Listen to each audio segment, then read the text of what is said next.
अस्सलाम वालेकुम। आपको पता है कि 16वां सिपारा है और सूरह कहफ हमने कल मुकम्मल कर ली थी। सूरह कहफ के साथ आज हम शुरू करेंगे सूरह मरियम, और सूरह मरियम से हम स्टार्ट लेंगे और उसको हम शुरू करते हैं। बिस्मिल्लाहिर्रहमानिर्रहीम।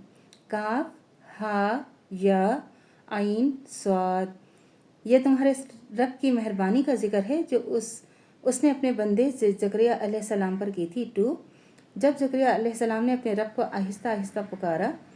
3, कहा ए मेरे रब, मेरी हड्डियां बुढ़ापे के सबब कमज़ोर हो गई हैं और सर में सफ़ेदी फैल गई है, और ए मेरे रब, आपसे मांगकर कभी मैं महरूम नहीं रहा।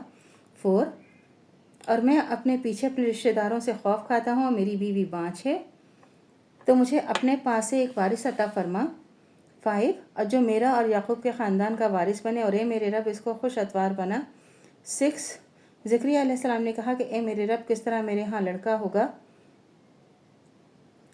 और ए ज़करिया, हम तुमको एक लड़के की खुशखबरी देते हैं और उसका नाम याहिया है, और इससे पहले हमने इस नाम का कोई शख्स पैदा नहीं किया। 7, ज़करिया अलैहिस्सलाम ने कहा कि ए मेरे रब, किस तरह मेरे यहाँ लड़का होगा जबकि मेरी बीवी बाँझ है और मैं बुढ़ापे की इंतहा को ही पहुँच चुका हूँ। 8, फरमाया ऐसे ही होगा। तुम्हारे रब ने फरमाया कि मुझे ये आसान है और मैं पहले तुमको भी पैदा कर चुका हूँ और तुम कोई चीज़ ना थे। 9, ज़करिया अलैहिस्सलाम ने कहा कि ए मेरे रब, मेरे लिए कोई निशानी मुकर्रर कर दें। फरमाया निशानी ये है कि तुम सही सालिम होकर भी 3 रात दिन लोगों से बात ना कर सकोगे।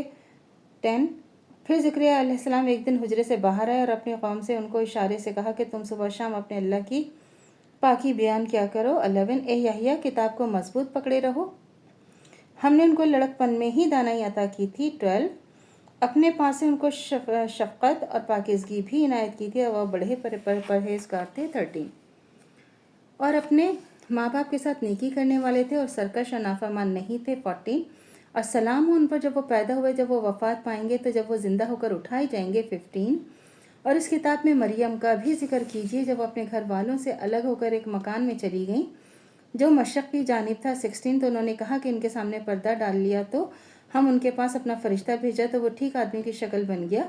17, मरियम ने कहा कि मैं अल्लाह की पनाह मांगती हूँ तुमसे अगर तुम अल्लाह से डरने वाले हो। 18, फरिश्ते ने कहा मैं तो तुम्हारे रब का भेजा हुआ हूँ, इसलिए आया हूँ कि तुमको एक लड़का अता करूँ।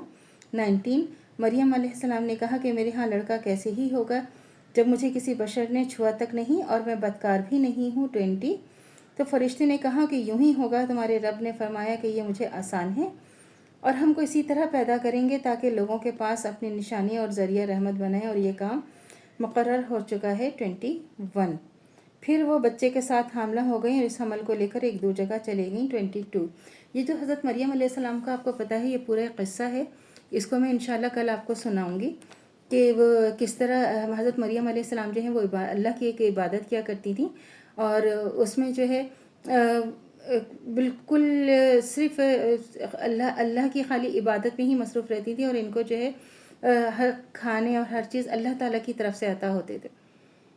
तो ये भी एक क़िस्सा है जो इंशाल्लाह आपको सुनाऊंगी। तो अल्लाह से दुआ करनी चाहिए जो हमारा ईमान है मरते दम तक कायम व दायम रहे, ख़ात्मा बिलखैर ईमान पर हो। इजाज़त दीजिए। अल्लाह हाफ़िज़। मेरे चैनल को लाइक कीजिए, शेयर कीजिए, सब्सक्राइब कीजिए। शुक्रिया।